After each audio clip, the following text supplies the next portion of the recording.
युग बदल रहा है। गायत्री मंत्र। ओम भूर्भुवः स्वः तत्सवितुर्वरेण्यं भर्गो देवस्य धीमहि धियो यो नः प्रचोदयात्। बदलते युग के अनुरूप स्वयं को ढालने में ही समझदारी है। चल रहा है देवासुर संग्राम। युग परिवर्तन की पुण्य वेला तीव्र वेग से उगती चली आ रही है। जिन्हें हमारे ऊपर विश्वास हो उन्हें इतना तो नोट कर ही लेना चाहिए कि अगले दिनों घटनाक्रम इतनी तेजी के साथ घूमेगा और उसकी प्रतिक्रिया इतनी अद्भुत होगी कि आज का वैयक्तिक जीवन क्रम और समाज का स्वरूप लड़खड़ाकर औंधे मुंह गिर पड़ेगा। मित्रों, अगले दिन प्रसव पीड़ा जैसे है, इसमें भारी उथल पुथल होगी और ऐसे संघर्ष होंगे जिनकी तुलना पौराणिक समुद्र मंथन से की जा सकती है। मित्रों, यह भविष्यवाणी 21वीं सदी उज्जवल भविष्य के रूप में परम पूज्य गुरुदेव पंडित श्री राम शर्मा आचार्य बहुत पहले कर चुके हैं और युग दृष्टा का आश्वासन भी है। समुद्र मंथन के अंतिम परिणाम के बारे में किसी को भी संदिग्ध नहीं रहना चाहिए। भगवान ने कच्छप रूप धारण करके मंदराचल को भूमि में धंस जाने से रोका था। भगवान शंकर ने विष पान किया था। सूर्य और विष्णु ने मिलकर राहु केतु की दुरवी संधि को निष्फल किया था। ऐसे ही प्रकरण वर्तमान युग संघर्ष में प्रस्तुत होंगे। उतार चढ़ाव की परिस्थितियां रंग बदलती रहेंगी, पर चूंकि यह विशाल अभियान ईश्वरीय प्रेरणा और इच्छा के अनुरूप चल रहा है, उसमें स्फूर्णा और मार्गदर्शन सूक्ष्म जगत के प्रकाश केंद्र से आ रहा है। महाकाल उसका सुसंचालन एक सुव्यवस्थित प्रक्रिया के अनुरूप कर रहा है, इसलिए इसके असफल होने का कोई कारण नहीं है। यह आशंका भी नहीं है कि उसकी प्रतिक्रिया असुरता की दृष्टि में उल्टी हो जाएगी। ऐसी कोई बात नहीं है। 10 अवतारों का प्रकरण जब उलटते हैं तो यही प्रतीत होता है कि जब जब देवत्व लड़खड़ाया है, तब उसकी सहायता के लिए कोई अनोखा प्रकाश कहीं से उगा और उसने असंभव को संभव के रूप में परिणत कर दिया। मित्रों, अगले दिनों भी कुछ ऐसे ही चमत्कार प्रस्तुत हों तो उसमें कुछ भी आश्चर्य की बात नहीं समझी जानी चाहिए।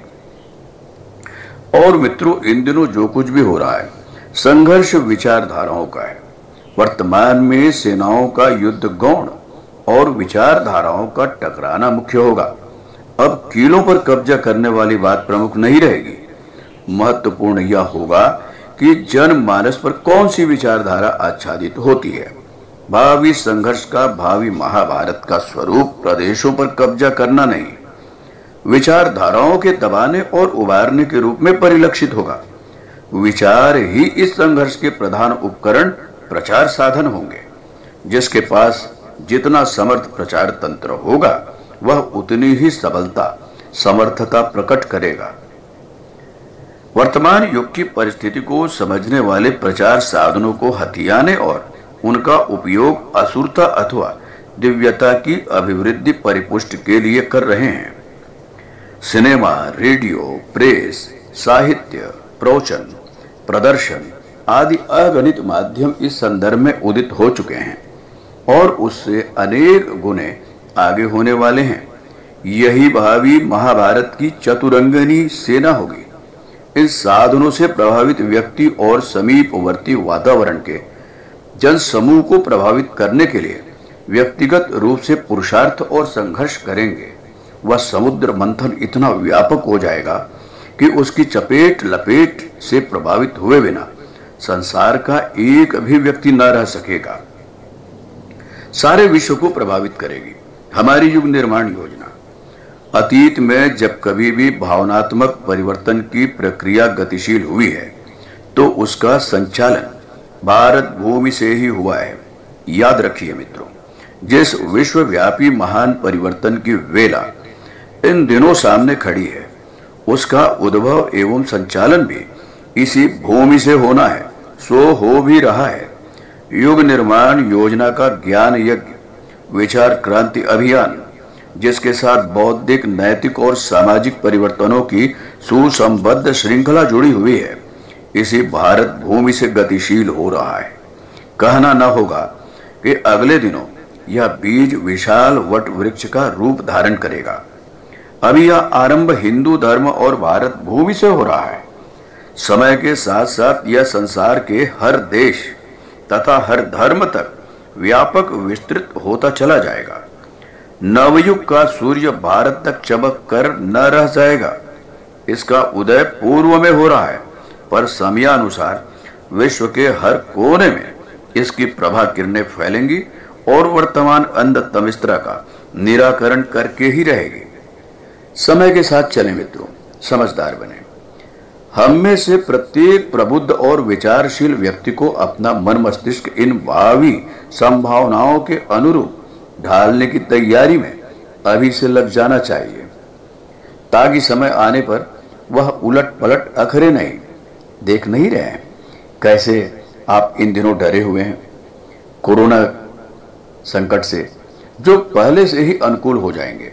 वे तूफानी प्रवाह के साथ बह चलने की सुविधा अनुभव करेंगे, किंतु जिन्होंने प्रतिरोधी एवं प्रतिगामी मान्यताओं में अपने को जकड़े रखा है, उन्हें भारी अड़चन, व्यथा, प्रतिकूलता और विपत्ति का अनुभव होगा।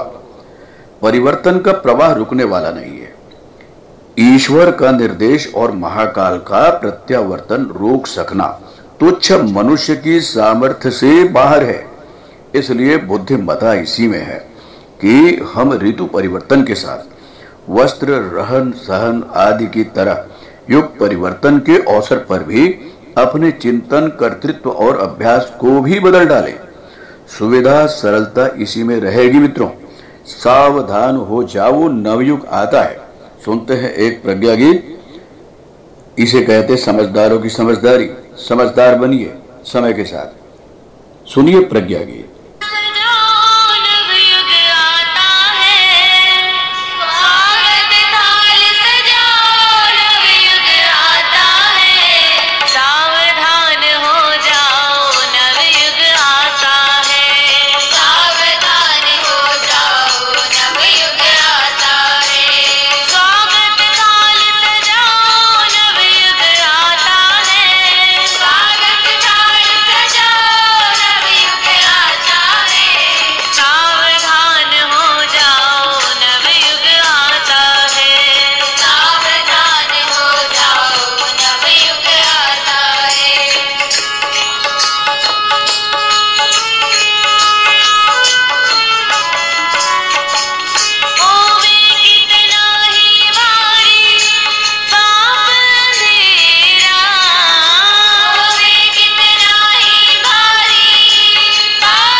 तो मित्रों, आप अभी सुन रहे थे सावधान हो जाओ नवयुग आता है। मित्रों, आप समझदार हैं, आगे बढ़ते रहिए और बस समझदार बनिए, परिवर्तन लाइए।